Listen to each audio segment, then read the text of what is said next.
મિત્રો જય ભીમ, જય ભીમ આર્મી। મિત્રો હમણાં 10 દિવસ પહેલે એક મેસેજ મૂક્યો હતો મેં કે ભીમ આર્મીમાં જોડાવા માટે જે પણ ભાઈ બહેન રેડી હોય, જે ભીમ આર્મીમાં સંગઠનમાં જોડાવા માંગતા હોય, સમાજનું કાર્ય કરવા માંગતા હોય, એવા લોકોને વોટ્સઅપ ગ્રુપ મેસેજ જાહેર કર્યો હતો। એ વોટ્સઅપ મેસેજની અંદર આજે હું કલ્પના પણ નહોતો કરી શકતો કે આટલા લોકોના મેસેજ આવશે। કમસે કમ છેલ્લા 2 દિવસની અંદર 2000 લોકોના મેસેજ આવ્યા છે। નામ, નંબર, ગામ, તાલુકા, ગામ બધી સાથે 2000 થી વધારે મેસેજ આવ્યા છે છેલ્લા 2 દિવસની અંદર।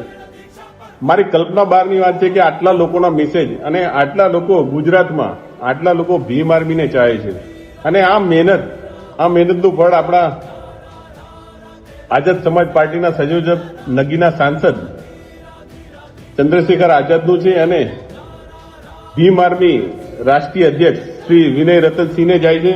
કારણ કે છેલ્લા 10 વર્ષથી આપણે જોઈએ છે પૂરા ભારતભરમાં ક્યાં પણ પીડિત, શોષિત, વંચિત સમાજ ઉપર કોઈ પણ જગ્યાએ અત્યાચાર થાય છે તો સૌથી પહેલે ભીમ આર્મી ની દસ્તક ત્યાં હોય છે, ભીમ આર્મી ત્યાં પહોંચે છે। આખા ભારતભરમાં આપણે જોઈએ છે। તો મિત્રો, આપણે ગુજરાતમાં પણ થોડું સંગઠન મજબૂત થાય, ક્યાંય પણ આપણા સમાજ ઉપર કે કોઈ પણ સમાજના પીડિત, વંચિત, શોષિત, ગરીબ લોકો ઉપર અત્યાચાર થાય તો ભીમ આર્મી સૌથી પહેલા પહોંચીને ભીમ આર્મી, આપ પણ જાણો છો કે ભીમ આર્મીનો દંડો અને ઝંડો બંને મજબૂત છે। તો મિત્રો, સૌથી જેટલા મેસેજ આવ્યા છે એ બધાને પહેલા તો શુભકામનાઓ।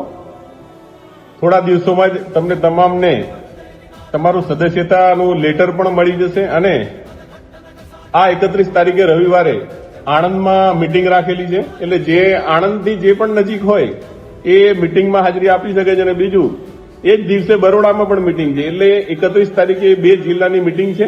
તો બધા મીટિંગમાં પણ ભીમ આર્મીમાં જે જોડાવા માંગતા હોય આવી શકે છે। જય ભીમ, જય ભીમ આર્મી।